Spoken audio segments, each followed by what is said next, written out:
So Conker started out as a cute platformer. He was a standard Nintendo character. Squeaked, jumped. Mario 64 had just arrived on the scene, and that was a game changer, I suppose, in terms of the next generation of games. Of course, as soon as everyone saw that, we were like, okay, guess we better do something like that. There was an awful lot of content and there was lots of fun ideas, but it just really wasn't gelling as a finished game. And what happened was Banjo came along and they completely torpedoed us. I think Conker, as it was sort of floundering as a concept because it was too similar.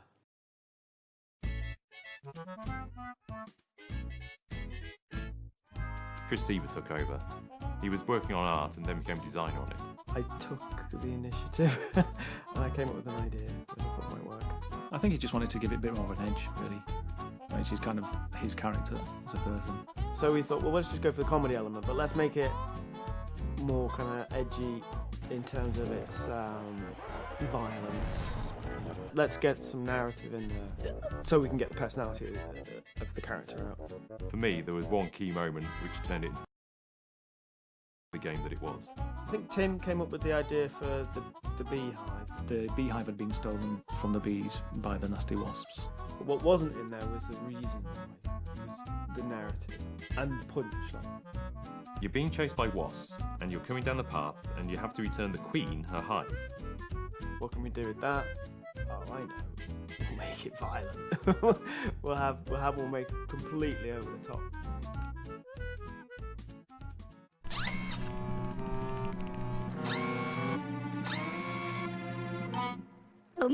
Eat that, mother buzzer.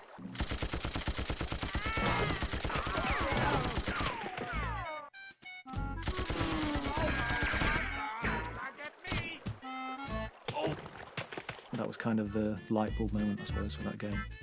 And we showed that to Tim and Chris, and they went, "Yes, love it. Just make more of that." Conker was evolved over its life, and one of the things that came out of when we were designing levels were the movie parodies.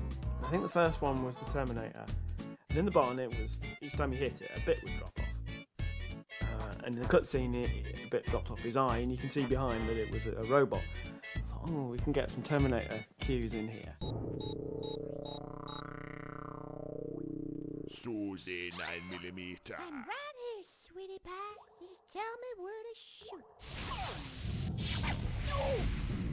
And that's really where it came from. It was like, oh, actually, that worked really well because it gave us cues for things like music. It gave us ideas for the design itself, for the gameplay.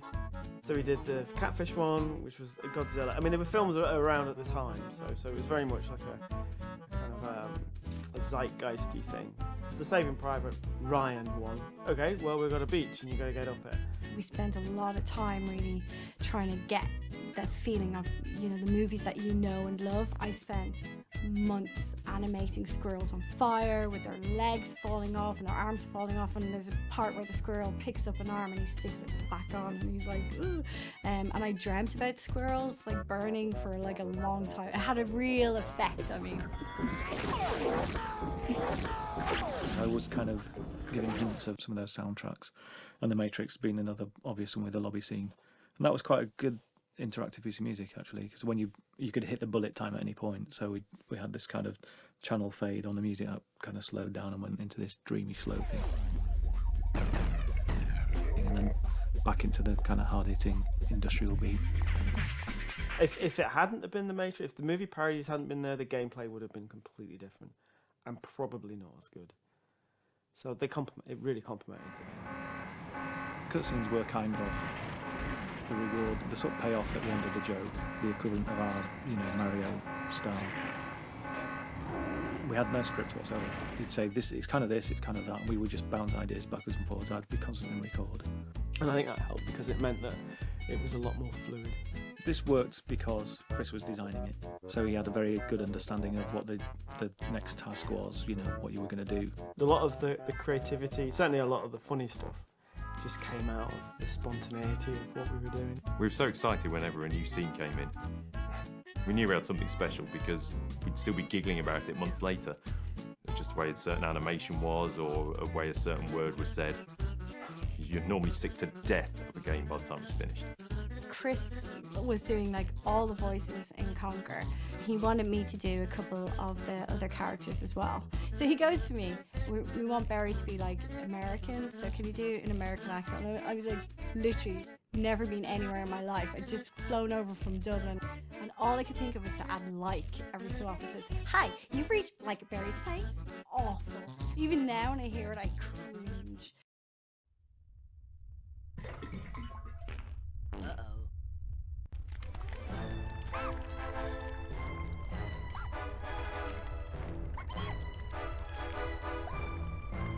Mighty Pooh, he came about, as most things did with Conker, it's just something Chris thought about, what can we do next to kind of repulse people or whatever, or make them laugh. And he just said, I want a boss that's a big giant turd that sings an opera. Probably one of the most memorable characters in Conker. Me.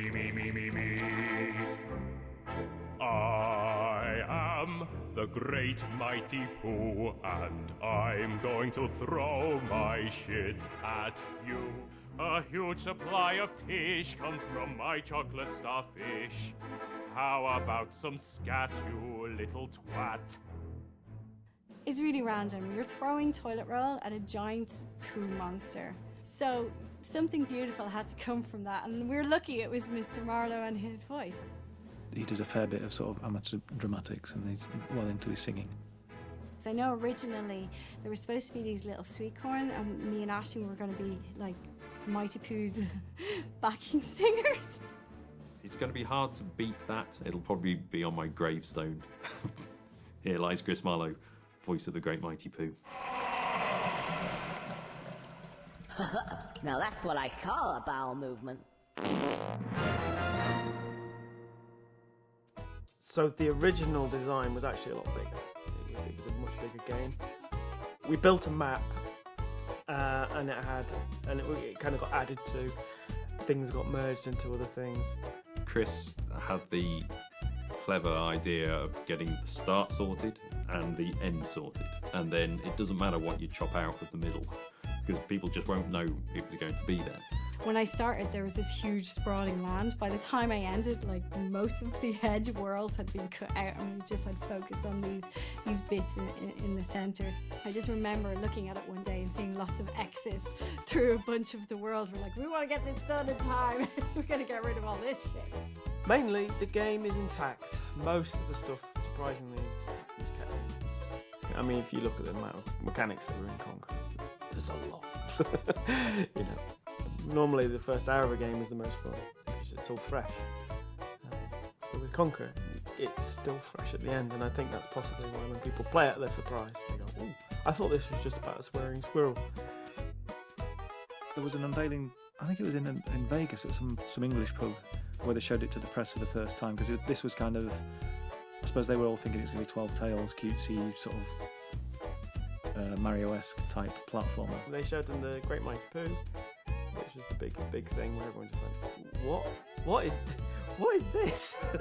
I don't know. Everyone was laughing and stuff, but I think there was probably as many people with their jaws on the floor going, this is Nintendo.